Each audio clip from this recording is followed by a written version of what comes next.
हमारे चैनल मज़ेदार हिंदी कहानियाँ में आपका स्वागत है। कहानी अच्छी लगे तो प्लीज़ सब्सक्राइब कर लें और बेल आइकॉन ऑन कर लें ताकि ऐसी कहानियाँ आप तक पहुंच सके। तो चलिए कहानी शुरू करते। भूतिया रास्ता। यह कहानी है सुजानपुर की। पहाड़ों के बीच बसा एक खूबसूरत गांव। लेकिन कहते हैं इस गांव तक आने वाला जंगल का रास्ता भूतिया है। प्रभाकर कुछ दिन पहले ही इस गांव में रहने आया था। वह भी गांव वालों से इस रास्ते के बारे में सुन रखा था, लेकिन प्रभाकर चुड़ैल भूत पर विश्वास नहीं करता था। एक दिन वह रात को उसी रास्ते से अपने बाइक से शहर से लौट रहा था और उसकी बीवी सुगंधा भी उसके साथ थी। अचानक से एक काली बिल्ली उसका रास्ता काट देती है। प्रभाकर जोर से ब्रेक लगाता है। तभी वह काली बिल्ली उसके बाइक के पास आकर गुर्राने लगी।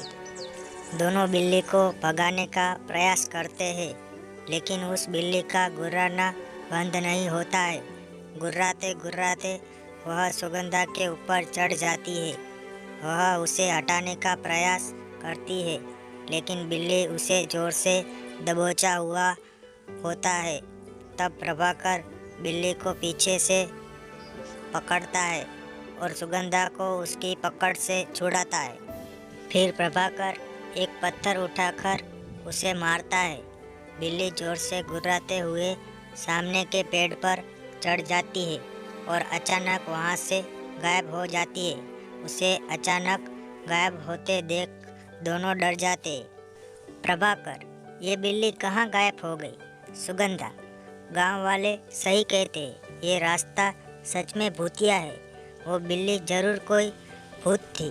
प्रभाकर, तुम भी ना, जंगल का रास्ता है, यहाँ जंगली बिल्लियाँ और जानवर तो होते ही है। सुगंधा, होते होंगे, लेकिन वो किसी पर इस तरह हमला नहीं करते होंगे। चलो चलो, अब जल्दी निकलो यहाँ से, कहीं फिर से कोई जानवर ना आ जाए।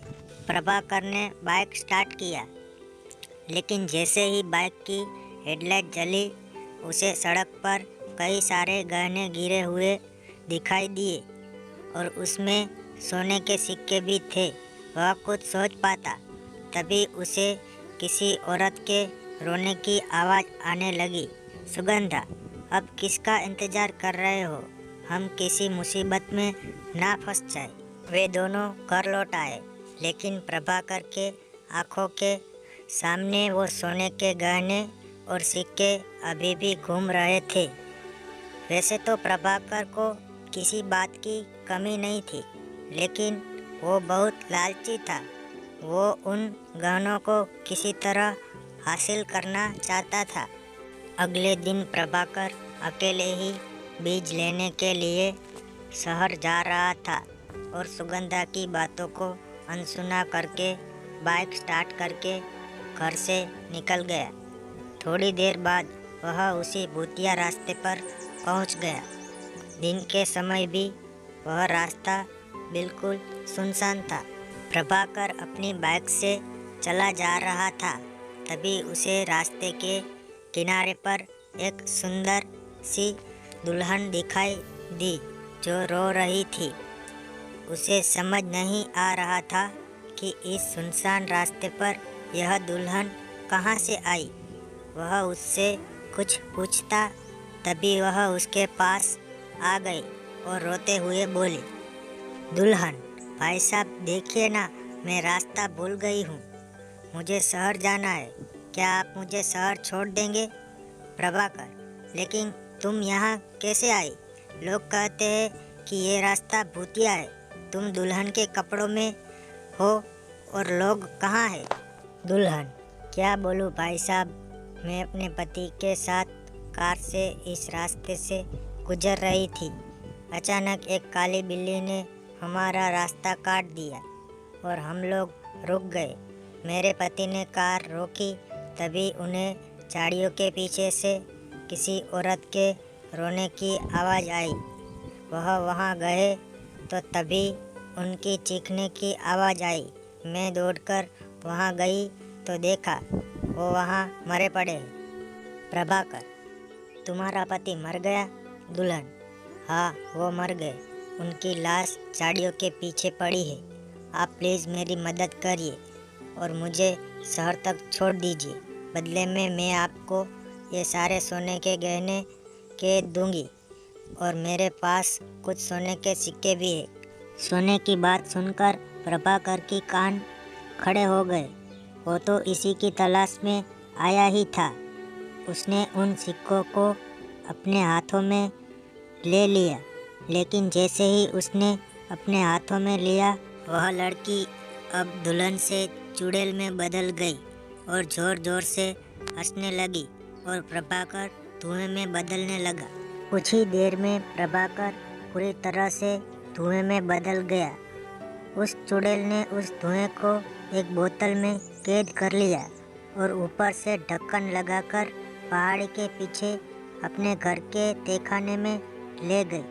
वहाँ पर पहले से ही धुएं से भरी कई सारे बोतलें थी। चुड़ैल, आज मेरी 11 लोगों की गिनती पूरी हो गई। बिना सोने का लालच दिए मैं इन्हें धुएं में नहीं बदल सकती थी। लालची कहीं के। कल अमावस्या है। कल मैं इन सबको इनके असली रूप में ले आऊँगी और इन सबको मारकर इनके आत्मा पर कब्जा कर लूँगी और फिर उसे अपने पति के शरीर में प्रवेश करा दूँगी और वो फिर से जीवित हो जाएंगे।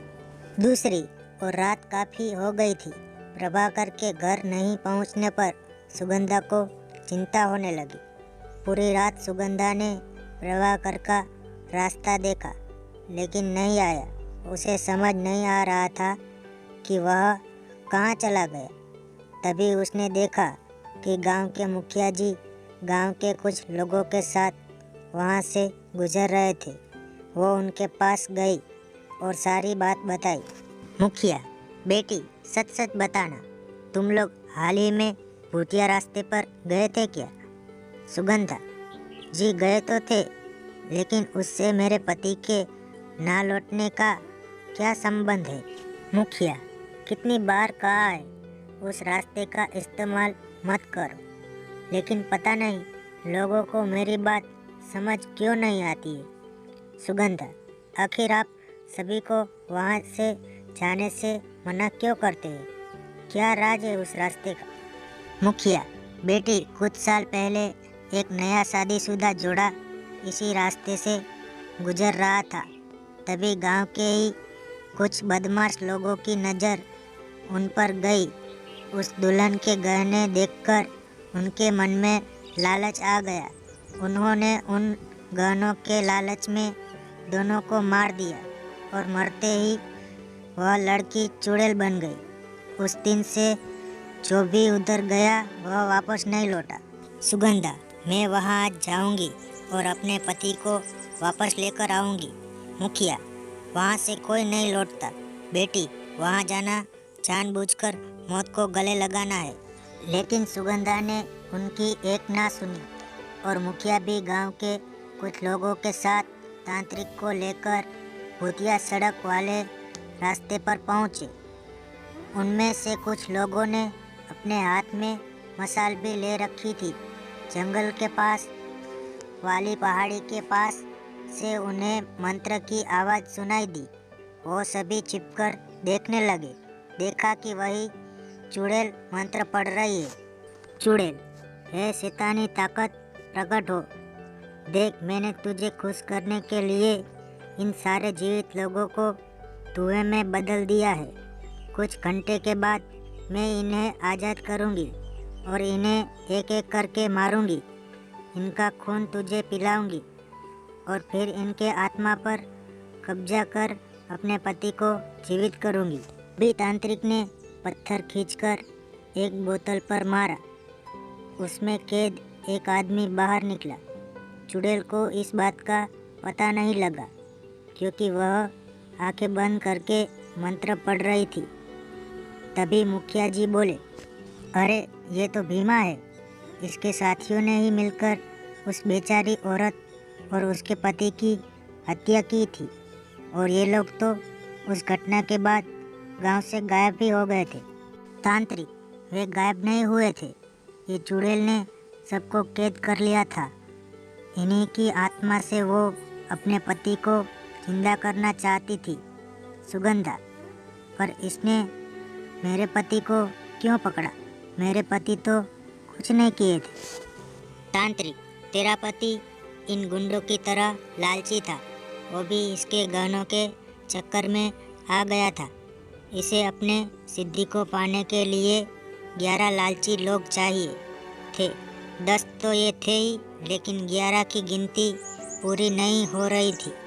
लेकिन उस दिन जब तुम और तुम्हारा पति इस रास्ते से गुजर रहे थे, तभी इसने जान लिया था कि तेरे पति को लालच में फंसाया जा सकता है। वो बातें कर ही रहे थे कि चुड़ैल अपनी आंखें खोली और अपने सामने फूटी बोतल देखकर गुस्से में भर गई। इतने में तांत्रिक ने कुछ मंत्र पढ़कर मसाल को उसके ऊपर फेंका। वो जलने लगी। इसी बीच तांत्रिक ने सारी बोतलों को पत्थर मारकर फोड़ दिया और उसमें से कैद सभी लोग बाहर निकल गए। प्रभाकर भी उनमें से एक था। उसे देखकर सुगंधा रोने लगी। चुड़ैल, ये तूने ठीक नहीं किया। तांत्रिक, इन लोगों ने मुझे और मेरे पति को मारा था। तुमने इन दुष्टों को आज़ाद करा दिया। तांत्रिक, इनके गलती की सज़ा इन्हें ज़रूर मिलेगी, मैं इस बात का वादा करता हूँ। लेकिन तू जो कर रही थी, ये करके तू ईश्वर को चुनौती दे रही थी। एक बार जो मर गया उसे जीवित नहीं किया जा सकता। चुड़ैल जलकर राख हो गई। उसके बाद गांव वालों ने उन बदमाशों को पुलिस के हवाले कर दिया। प्रभाकर के साथ साथ पूरे गांव वालों ने लालच ना करने की कसम खाई। उस दिन के बाद से वो रास्ता भूतिया नहीं रहा। चुड़ैल की आत्मा मुक्त हो गई। दोस्तों, ये कहानी से ये सीख मिलती है कि किसी भी चीज़ की लालच नहीं रखनी चाहिए। अगर आपको यह कहानी अच्छी लगी हो तो लाइक, शेयर और कमेंट करना ना भूलें और आपका फेवरेट पार्ट कमेंट करें। मिलते हैं फिर ऐसी ही कहानी के साथ। तब तक बने रहे मज़ेदार हिंदी कहानियाँ के साथ।